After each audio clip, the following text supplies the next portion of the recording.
গাজীপুরের শ্রীপুর উপজেলার মাওনা বাজারকে কেন্দ্র করে এক ধরনের তুঘলকি কাণ্ডের অভিযোগ উঠেছে। গত অর্থবছরে বাজারটি ১,৩৫,০০,০০০ টাকায় ইজারা পত্তন দেওয়া হয়েছিল।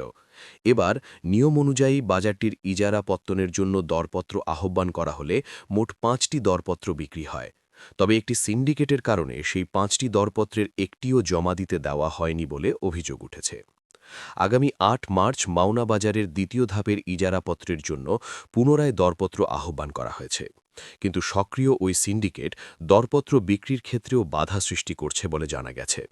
তারা গতবারের চেয়ে কম মূল্যে অর্থাৎ নামমাত্র মূল্যে বাজারটি ইজারাপত্তন গ্রহণ করতে চাচ্ছে বলে অভিযোগ রয়েছে। এ বিষয়ে শ্রীপুর উপজেলা নির্বাহী কর্মকর্তার সঙ্গে যোগাযোগ করা হলে তিনি জানান, কোনো সিন্ডিকেট এ বাজারের ইজারা প্রক্রিয়ায় বাধা দেওয়ার কোনো সুযোগ নেই এবং গত বছরের চেয়ে কম মূল্যে কোনো অবস্থাতেই বাজার ইজারা পত্তন দেওয়া হবে না।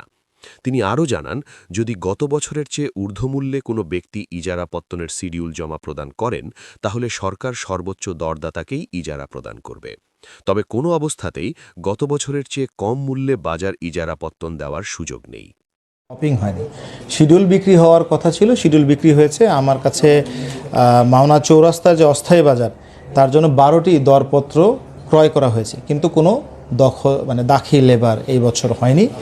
আর একটা হচ্ছে মাওনার যেটা পশুর বাজার হাট ও রিক্সা মহল সহ, সেখানে 5টি দরপত্র বিক্রি হয়েছে, কিন্তু সেটার একটিও দাখিল করা হয়নি। এখন দুটি বাজারেরই ইজারা মূল্য উঁচু, তবে হ্যাঁ, মাওনা বাজারের যেটা মাওনা হাট এবং গরুর বাজার এবং রিক্সা মহল, এটার ইজারা মূল্য প্রায় ১,৩৫,০০,০০০ টাকা। আর মাওনা চৌরাস্তাটা সম্ভবত ২৬ লক্ষ টাকা বা এরকম কোনো অ্যামাউন্ট হবে, আমি নিশ্চিতভাবে মনে করতে পারতেছি না। এখন মাওনা বাজারের বিষয়ে আমার একেবারেই কোনো কিছু জানা নেই, কেন ড্রপ হয়নি। আমরা এখনও মানুষজনদেরকে উৎসাহিত করতেছি তারা যেন মাওনা বাজারে তারা শিডিউল কেনেন এবং ড্রপ করেন। এ বিষয়ে আমাদের মাইকিং চলমান আছে, আশা করতেছি আমরা আগ্রহী লোকজনকে পাবো। তো 5টি দরপত্র বিক্রি হয়েছে মাওনা বাজারে, সেখানে কোনো দরপত্র দাখিল হয়নি, একটিও হয়নি। আর মাওনা চৌরাস্তার অস্থায়ী বাজারের ক্ষেত্রে হয়েছে 12টি, কিন্তু দরপত্র দাখিল করা হয়নি। না, সম্ভব না। লেন্দি, আচ্ছা, আমি একটু বারবার করতেছি যেটা লেন্থের ইস্যু বা সময়ের জ্ঞান। এখনও তো 2 মাস সময় আমাদের কাছে আছে। আমাদের 2 মাস সময় আগের থেকে আমরা এই কার্যক্রম শুরু এই কারণেই করি যেন প্রথমবার, দ্বিতীয়বার এবং তৃতীয়বার 3বার আমরা আহ্বান করতে পারি। আমরা আশাবাদী যে মাওনা বাজার সহ এছাড়াও কিন্তু 2-1টি বাজারের দরপত্র দাখিল হয়েছে, কিন্তু যে টাকা দাখিল হয়েছে সেটা কিন্তু যথেষ্ট না।